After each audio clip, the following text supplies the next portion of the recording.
Hemos hecho muchos dibujos y nos hemos esforzado mucho para hacer las cosas de Jaume I. Hicimos dibujos, encontramos cómo se vestían y encontramos que en ese año usaban catapultas y otras cosas más. Nos está gustando mucho lo que estamos haciendo. Y como nos esforzamos mucho, intentamos buscar cada vez más información.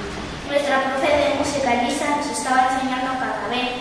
Y hicimos un concurso de quién era Jaime. Y nos lo pasamos todo muy bien. Hicimos, la profe trajo un casco para Jaime. Hicimos un escudo, una espada. Hicimos un baile muy chulo, así de marcha. Tuvimos que repetir todos los escudos. Todos. Para pintarlos bien. Hemos estudiado mucho en los ordenadores. Y hemos buscado primero en internet, hemos puesto Jaime primero, hemos averiguado la ropa que llevaba, también dónde nació, y en la clase de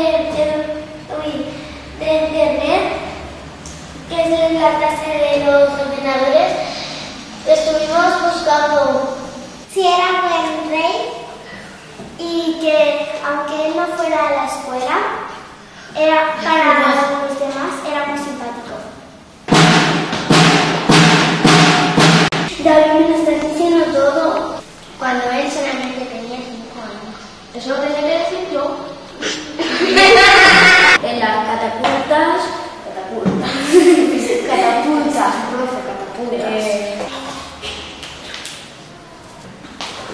Bombas. Y motos, como el otro día. Se desplazaban en caballos o andando. ¿Y en moto? No,